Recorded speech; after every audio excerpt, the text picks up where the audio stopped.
Hi, my name is John Marr from Carmen's Road Safety, and I have been fortunate enough to bring Carmen's road safety message to the Cathedral School students over many years.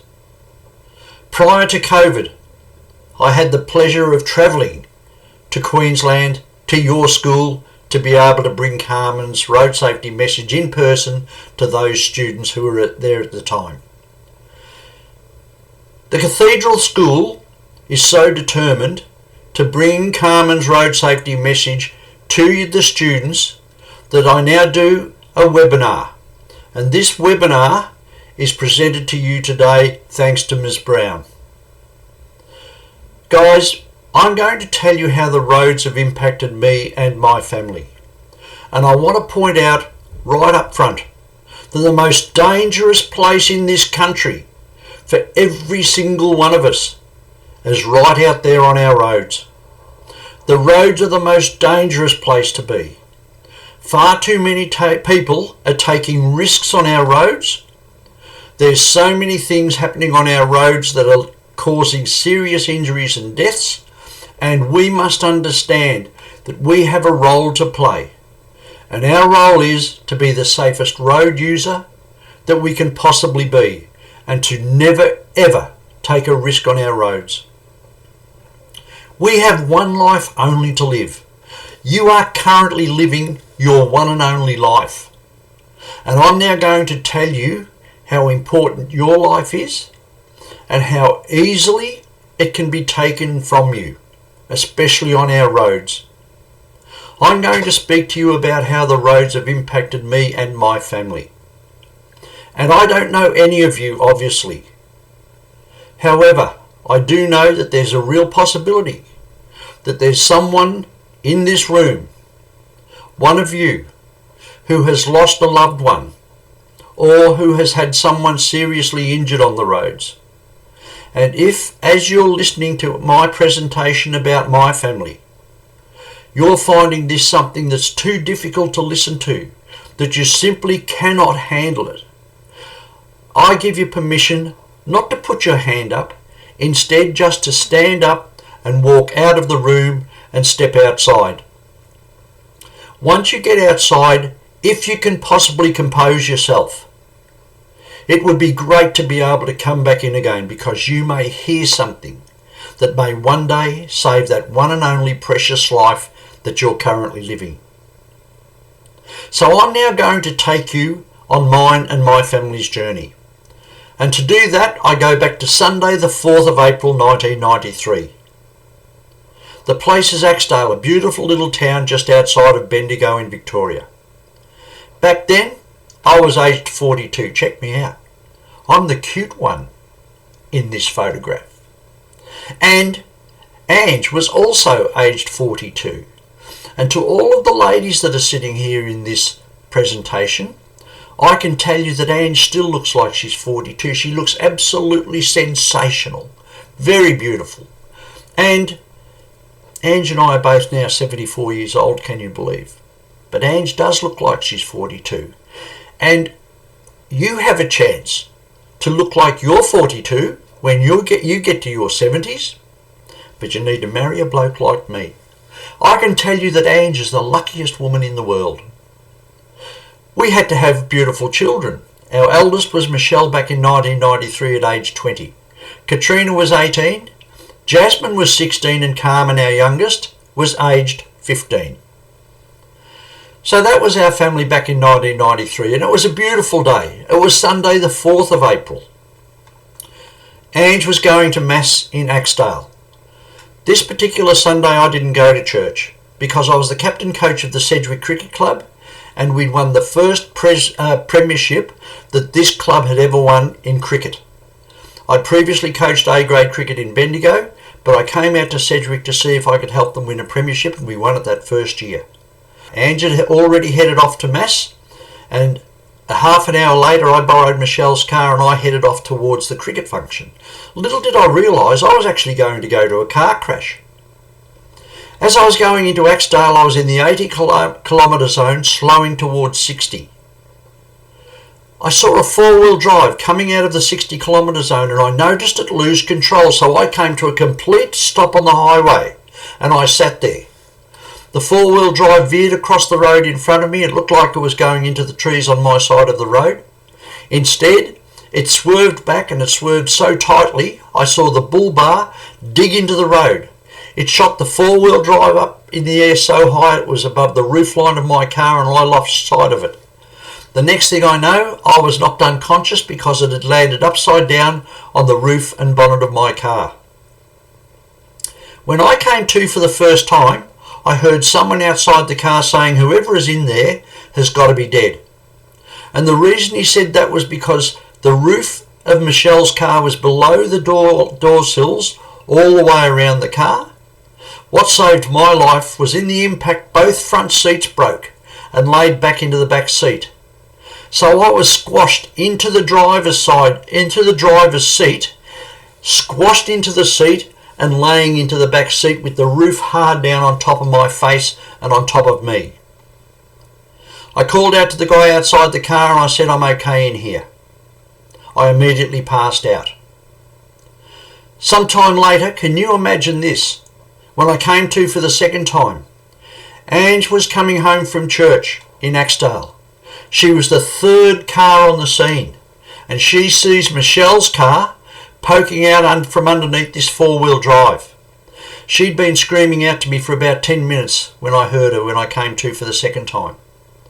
When I heard Ange, I said, "Ange, I'm okay. I've got a broken nose, a broken jaw, a broken foot, but a particular part of my anatomy was still intact."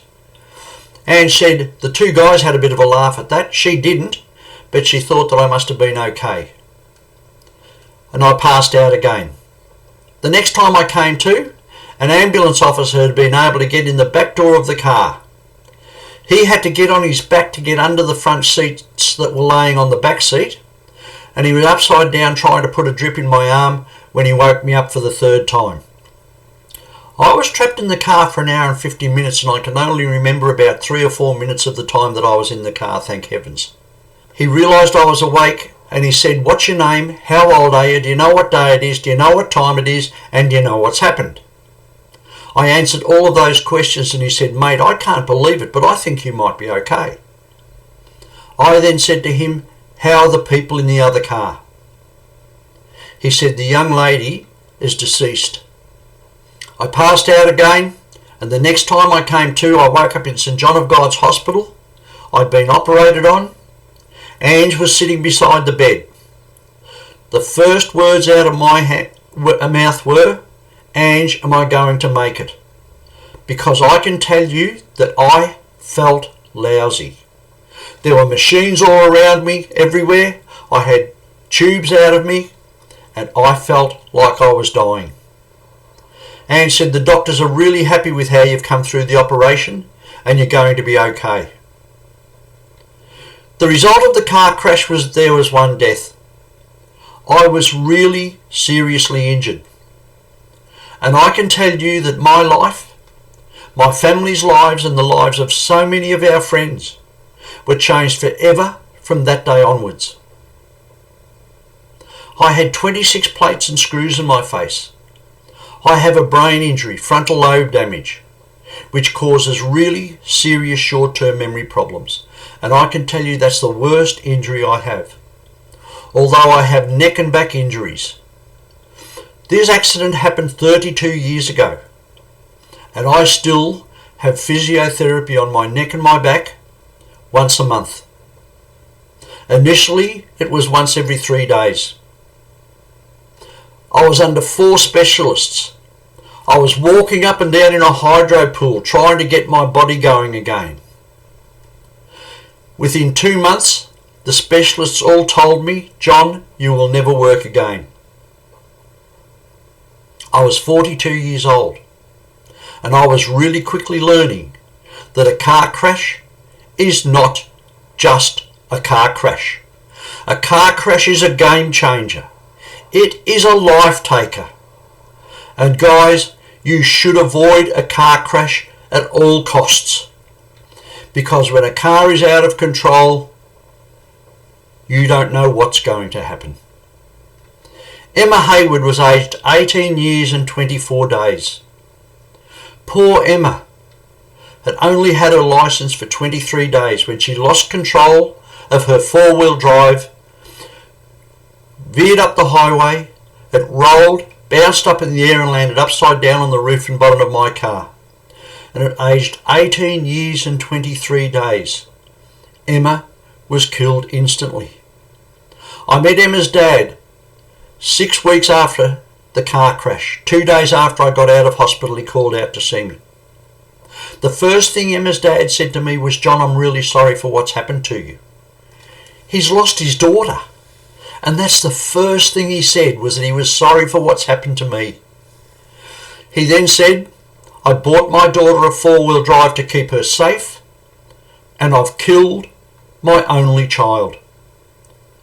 Not only was Emma an only child, she was an only grandchild.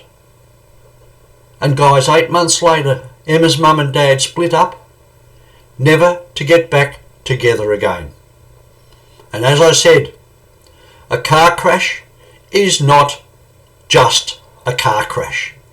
It will change everything. But you guys know, don't you, that it'll never happen to you? I'm now going to tell you how fragile your life really is, and how anything is possible on the roads. On the 18th of November 1995, just 2.5 years after I had my car crash, in which poor Emma lost her life, Carmen, our beautiful youngest daughter at age 18 years and 3 months, was killed in a car crash. How could this happen to our family yet again? It is easy. I'm going to tell you how easily you can lose your life on the roads. It was a beautiful Saturday morning, and this is a photograph of Michelle, our eldest daughter, and Carmen. Carmen had just finished year 10 back then. I haven't got another photo of the two of them together, because I didn't know that Carmen was going to die in a car crash just 2 years after this photo was taken. Normally of a Saturday morning, Carmen would sleep in until about 11 o'clock. This particular Saturday morning, Michelle, who was a hairdresser, came down into the kitchen to get ready to go to work on the Saturday morning at 7:30.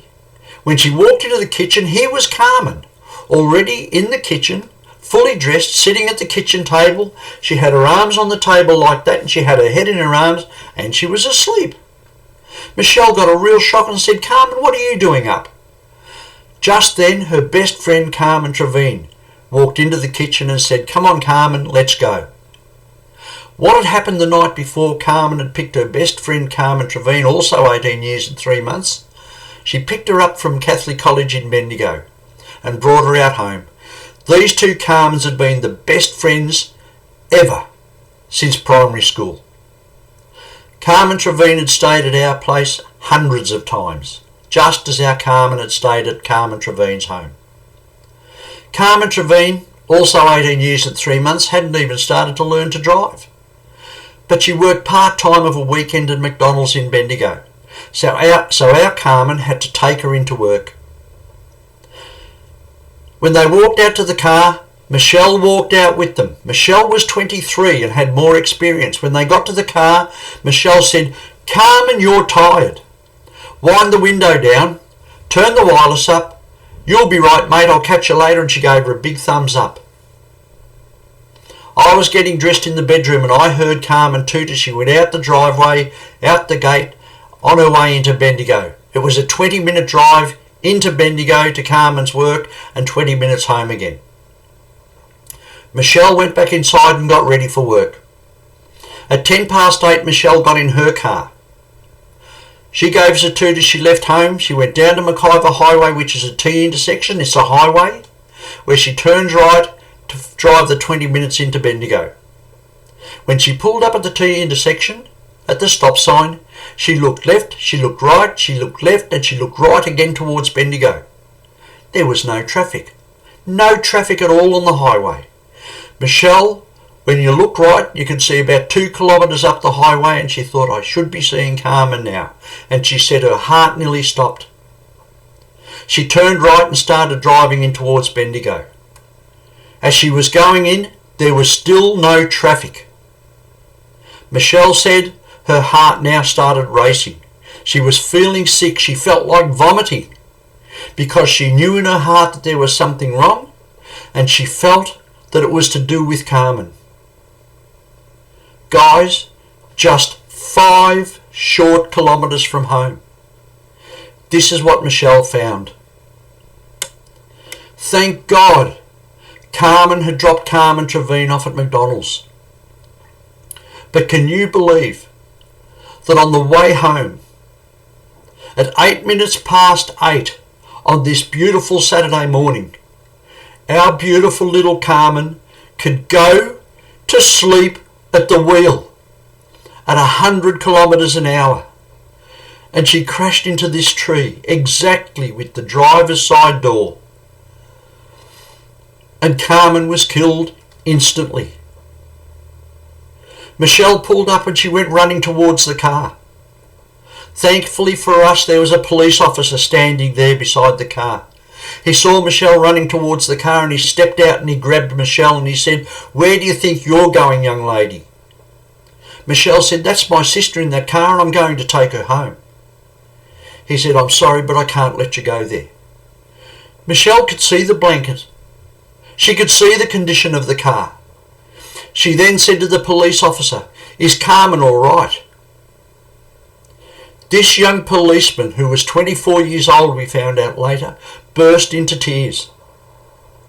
He said, "I'm really sorry, but your sister is dead." Michelle started screaming. She started fighting with the policeman. She punched him in the face to try and get away from him. Thankfully, he held Michelle tighter. Michelle then pleaded with him. She said, "Please let me go to Carmen. I need to be with Carmen. She's in that car on her own. I need to hold Carmen's hand." He said, "I'm really sorry, but I can't let you do that." And Michelle then said to him, "But you don't understand. It's my fault that Carmen is dead." You see, only 3/4 of an hour earlier, Michelle had said to Carmen, "Carmen, you're tired." You see, what none of us knew at the time was, on the Friday night, on that night, the two Carmens had talked in the bedroom until 4:30 in the morning. So Carmen was very tired. And Michelle blames herself, and always has, for Carmen's death. None of us blame Michelle for Carmen's death. I certainly don't, because I used to always drive my car while I was tired, always, when I was working. I can now give you, I hope, one of the most important road safety messages you're ever going to hear. Have you all heard of a power nap? I always take a power nap. Our kids always take a power nap. Everyone who has heard my presentation takes power naps. What I do now, if I'm getting tired and the first sign of tiredness is a yawn, I will pull over immediately. I will take my phone out of my pocket. I will set the alarm for 15 or 30 minutes and I'll lay the seat back. And I will have what's called a power nap. But when the alarm goes off, here is the key. I don't just drive off. I get out of the car and I go for a brisk walk, 100 metres up the road and 100 metres back again as fast as I can. If I was young like you, I would run, because I'm telling you, you are running for your life if you're tired. And when you get back to the car, I am puffing, the adrenaline's pumping, and now it's impossible to go to sleep. And that is the best advice I can give you when you're driving on country roads. And understand this, more people die on country roads than what die on metropolitan roads, because we drive long distances and we get tired. Ange and I and Jasmine were standing at home waiting for Carmen to come home, because we were going into Bendigo. I said, let's wait for Carmen. She might like to come in with us, seeing she's up. We waited for a long time. Finally, we could hear a car coming up Hawkins Lane. We looked up expecting to see Carmen drive in. Instead, we saw something that I pray that your parents never get to see what we saw. For the first time in our life, we saw a police car drive in our driveway. We went over. A young policeman got out of the car crying. I said, can I help you? He said, there's been a car accident and there's Carmen and she's gone. I said, where's she gone to? He was crying that much. All he could say was, Carmen's gone. I got really angry and I said, mate, what are you talking about? Where's Carmen gone to? Just then the back door of the police car opened and Michelle stepped out. She had tears streaming down her face.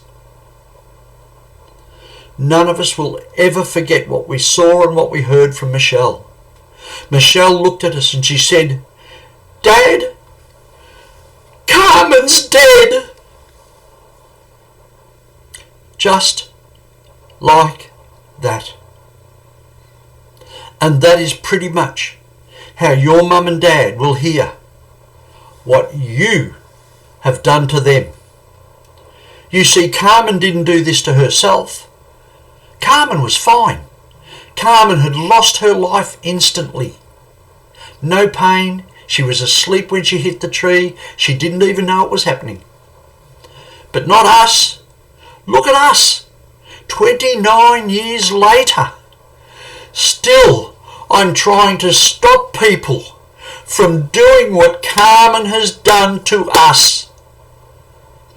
Please never, ever, ever do to the people who love you, to your parents, your brothers and sisters, and the best friend that you're sitting next to at school today. Never do this to them. You can't. Because you are the most important person in the world to the people who love you so much. Can I repeat that? You are the most important person in the world to the people who love you so much. We're all cuddling each other after receiving this news from the policeman and Michelle, and crying, including this young policeman. He's holding us as well. He then said, let's go inside. We went in. He made a cup of coffee. We're sitting at the kitchen table with our arms around each other, crying and saying prayers for Carmen. It then dawned on me. I have to ring Katrina, our second eldest daughter Katrina, 21 years old. She's working in Sydney. She's the assistant manager of the second largest Bets and Bets shoe store in Australia. And I have to ring Katrina and tell her about her sister. Your mum or dad will have to ring your brother or your grandparents or your best friend and tell them what you have done to everybody. I rang Sydney. The manager of the Bets and Bets shoe store answered the phone, thankfully, and I asked him if he could stand by and support Katrina while I gave her the news. Katrina came to the phone, and before I could say anything, she's just like the rest of our family. We are so full of fun and life. Katrina came to the phone and she said, Dad, fancy you ringing me on a Saturday morning. I didn't want to come to work today, Dad. This is sensational. You've made my day. I said, Trina, I've got some really, really bad news to tell you. Katrina, there's been a car accident. And Trina, it's Carmen. And Trina, I'm really sorry. Carmen is dead. You need to have a think about what words your dad or mum might use when they make that phone call. They will be very similar to what I had to use. And they will hear something very similar on the other end of the phone to what I heard. I heard poor Katrina saying, No, Dad. No, Dad. No, Dad. Not Carmen, Dad. No, Dad. No! Then she dropped the phone in the Bets and Bet shoe store, and I could hear her screaming at the top of her voice, "Carmen, Carmen, Carmen, Carmen!" And I couldn't even put my arms around Katrina to support her. She was in Sydney on her own. I then had to ring Mum and Dad, Carmen's grandparents. Your parents will ring your grandparents. Can I tell you something about your grandparents that you might not understand? Every time your grandparents see you or hear you on the telephone or whatever it might be, their heart does a backflip. Why? Because you are the most amazing being in the world.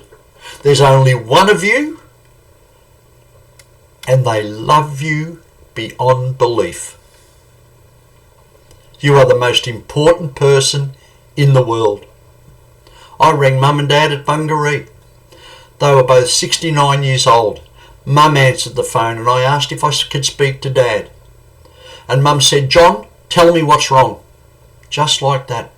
Because I'm telling you, Mum's no.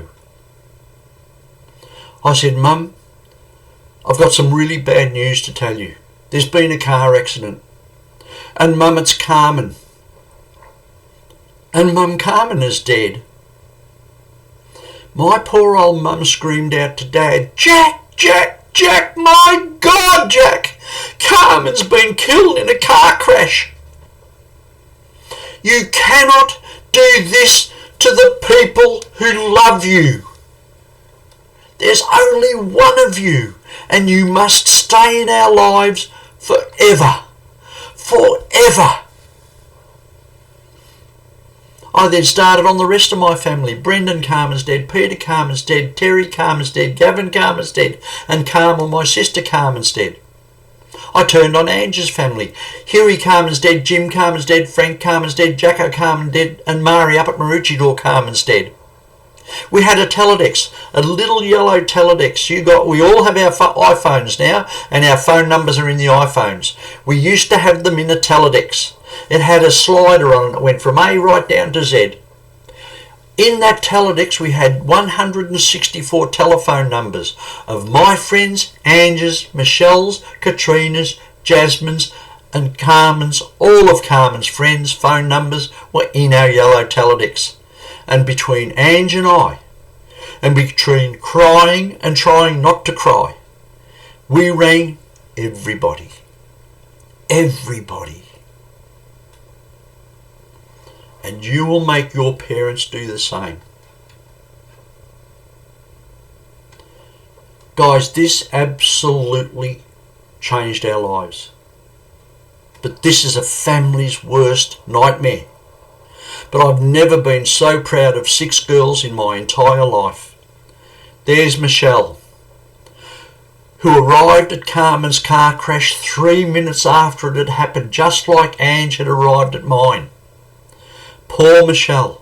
She's 52 and she still blames herself for Carmen's death. Katrina was in Sydney. Jasmine was at home with us. Their cousins Lisa, Alison and Julie. There's my mum up there and my poor old dad who have gone up to God. They're up there with Carmen.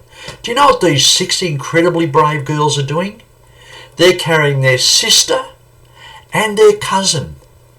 They're carrying her body out of St. Teresa's Church in a coffin. You cannot do this to the people who love you. And this was the biggest funeral I have ever been to in my entire life. I am so proud of Carmen, but I just thought Carmen was Carmen. There were 5 busloads of students came from different schools in Bendigo. And people flew from interstate. And I just thought Carmen was Carmen. But she wasn't. She was everybody's Carmen. And you just think you are you, but you're not. Understand who you are, please. This is the best part of my presentation. It's where I get to introduce you all to Carmen. I took this video of Carmen just after she finished Year 10. It was at Bungaree on Christmas Day. Here's our beautiful Carmen. Good evening, and I'm Carmen for the second edition of the 10 o'clock news. Okay, now, as you can see, we are in the Ma house at Christmas dinner. Now, yes, it is a great occasion for the whole family. Yes, now, as you can see, we have lollies and cake, and we're pudding is just around the corner, which you can come and join us if you want. And that's all, and there'll be money in the pudding, you know, a great Christmas dinner. It's just been fabulous. The menu of Christmas. Hey, no, what's the menu of Christmas? Okay, now, if we come this way, excuse me, let's poop. Now, as you can see, this is the real menu of Christmas. Now, that is the one special thing about it. The love in the heart that comes out from the whole family is to give presents, as you can see.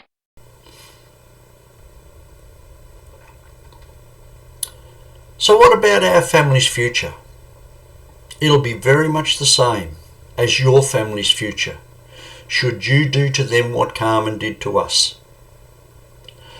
Why, we have a life without Carmen, and I can tell you clearly what we all miss the most about Carmen.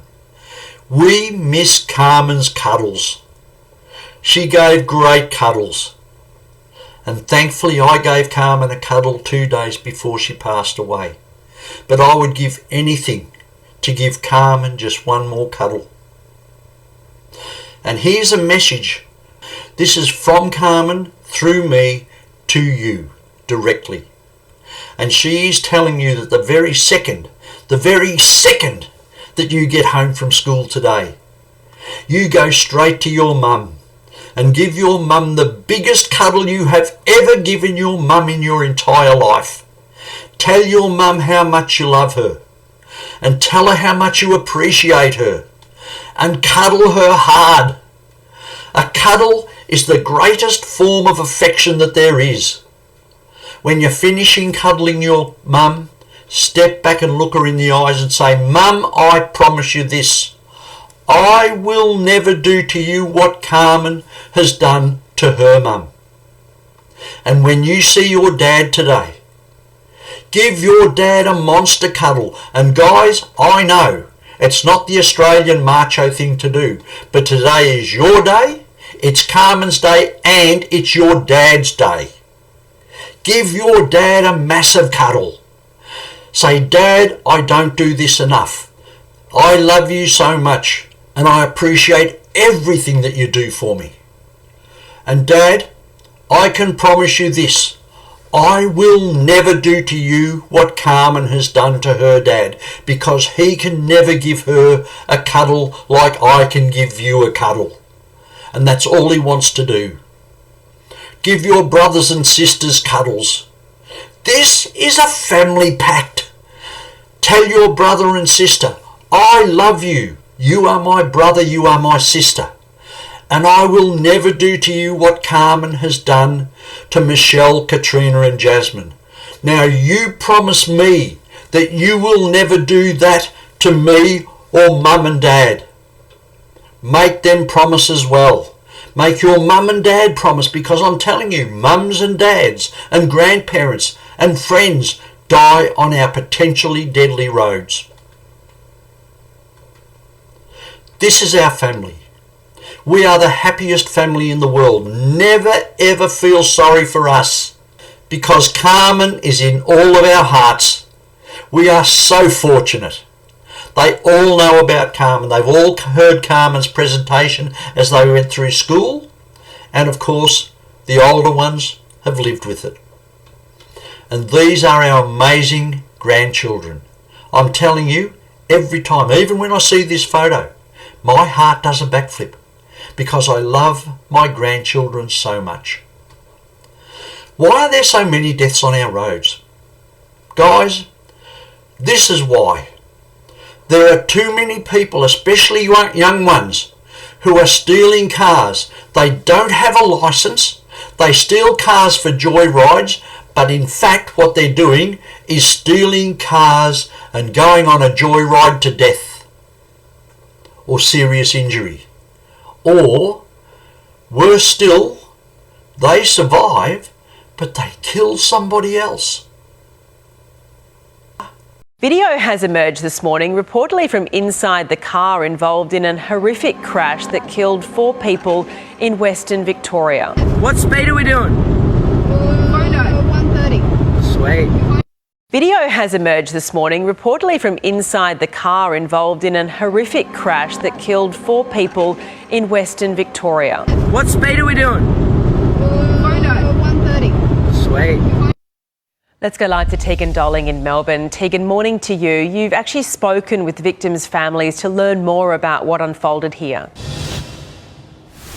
Yeah, I have, Eddie. Good morning. And we are learning more about all 4 victims that were involved in this crash, the 4 people who died, as well as what we saw in that video, potentially what led up to that crash, police confirming that high speed was definitely a factor. In that video, you can see them travelling up to 130 kilometres an hour down that narrow country road. And I've spoken to the family of Joshua Elms. He was the 15-year-old boy who was tragically killed in that crash. His parents say that they warned him about the dangers of being on the road, warned him about getting in cars with friends, what teenagers do every single day, and about taking risks and seeking that adrenaline, especially when it involves vehicles. Video has emerged this morning, reportedly from inside the car involved in an horrific crash that killed 4 people in Western Victoria. What speed are we doing? 130. Sweet. There's always been speeding. Always. Never speed. Stick to the speed limit always. And can I tell you this? If you're old enough to be learning to drive, every time you get in the car, tell your parents that John Marr told you this, that this must happen. You must be the driver. I want everybody to learn to drive. Every one of you, because you're hearing Carmen's story. And can I tell you what happens when you get in the car as a passenger? You sit in the passenger seat and you put your seatbelt on to keep you safe. You then gift your one and only life to the driver.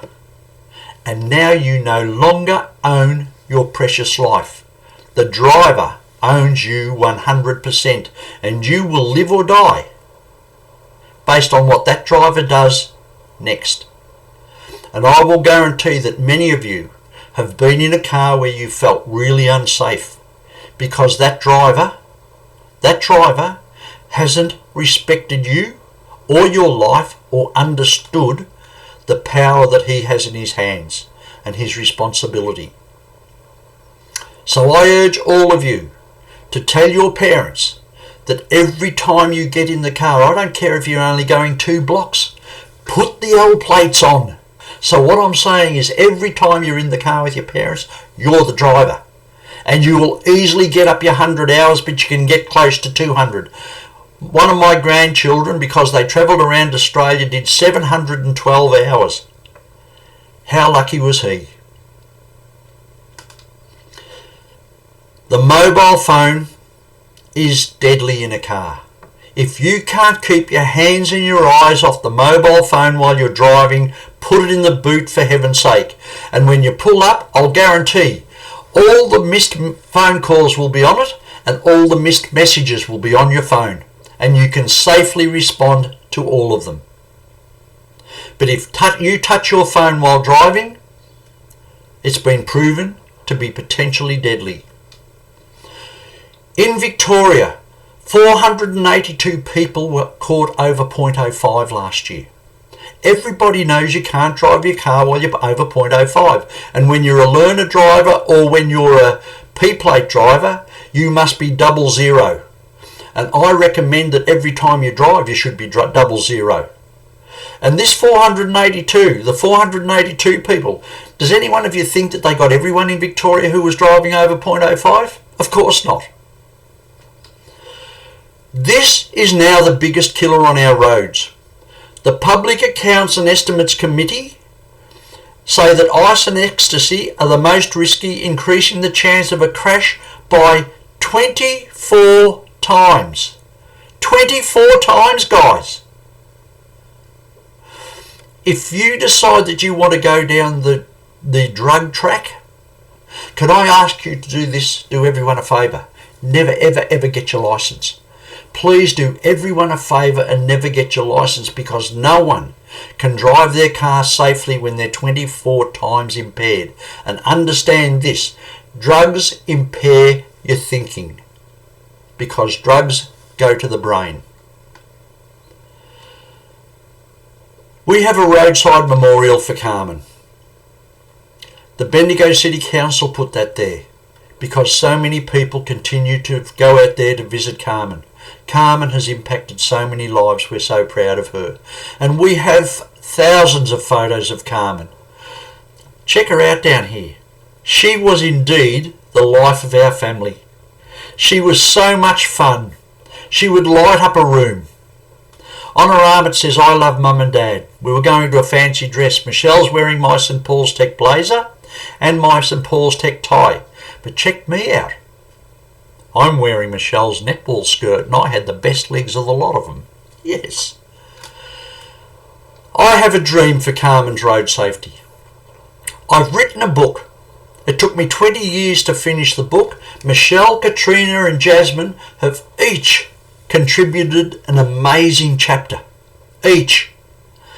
And when I read Michelle's chapter, I admit I cried through the whole lot of it. I didn't realise that at one point Michelle had driven out to a lake to take her own life. And why didn't she? She explains it in the book. She said, and she'd gone to this place on several occasions to do the same thing. The last time she went, the penny dropped for her, thank heavens. She said to herself, I can't do this to Mum and Dad so soon after they lost Carmen. Guys, self-praise is no recommendation, my mum always said, but this is a fantastic book. I would love to see it in every family's home, because every family member would read it, and therefore every family member would be on the same road safety page, and also the same page with mental health and everything. I'm trying to get it into the schools as a subject Australia-wide. It's difficult to try and get it through the government and the education department, but I'll keep trying on your behalf. In Queensland, this is the road toll from the 8th of October, and I'm doing this presentation on the 14th, so it'll be a lot worse. But there has already been 221 lives lost on Queensland's roads. Now that's more than Victoria. Victoria is always a lot more than Queensland, but Queensland is having a horror year. Last year it was 201. The average for 5 years is 189. It's 221. I'm telling you, there will be more than 300 people killed on Queensland and Victorian roads this year. And in Australia it'll be 1,200. On Queensland roads, the 2023 road toll, that's for the whole year, the 16 and 17-year-old fatalities increased by a massive 133%. That is so frightening. And they put it down to the fact that stolen cars played a huge role. Underage driving and unlicensed drivers, all young, under the age of driving age, were responsible for a high percentage of this age group increase. And they also counted the numbers of people who lost their lives that had been killed by these young people. 18 to 20-year-old fatalities increased by 25%. We're going the wrong way. But you people, I believe in you. I believe that you will be responsible for how you drive and use the roads. I believe that Carmen can empower you to change road safety in Queensland and in Australia. This is my book, Carmen's Legacy. And as I said, I'm so proud that Michelle, Katrina and Jasmine have contributed. Ange couldn't, guys. Ange couldn't put a word down, and I must say it took me 20 years to write this book because I cried so much. But you have a book here that is not just our book. This is the book of every family that has lost a family member on the roads previously. And sadly, it is also the exact book. It will be the book that every future family that loses a member on the roads, a family member on the roads. To secure your copy of Carmen's Legacy, you simply go to carmen.com.au. It will cost an extra $6 in postage. It's actually $7.20, but I'm posting it for $6. So your total cost will be $26. Tell Mum and Dad about Carmen's Legacy and put it in your home, like the many students did last year from the Cathedral School. I was amazed at the number of students that purchased Carmen's Legacy. It was fantastic. If you are an audiobook listener, if you go down the bottom here and copy that, I have Cathedral as the code. The audiobook is normally $8. There's 10% off, $7.20, and you can listen to it in the car. But my way of thinking is the book is the key. Put that on your bookshelf at home. Have everyone read it. Lend it to your friends. And in closing, what I normally give to every school is this copy of Carmen's bookmark. On the front it has a photo of Carmen, and it has fatigue, fatigue, fatigue all the way down the front, plus my details, my address and everything, which you have here on the screen. On the back is why it's so important. It's a piece of gold, because when I had my car crash, Carmen was just 15 years old, and these are the words that Carmen wrote on my Get Well card when I was in intensive care fighting for my life in hospital after my car crash. And this is what Carmen wrote. She said, "Dad, I love you. I love you more than anything. The feeling of darkness, the feeling of loneliness, the feeling of not having a father nearly broke my heart.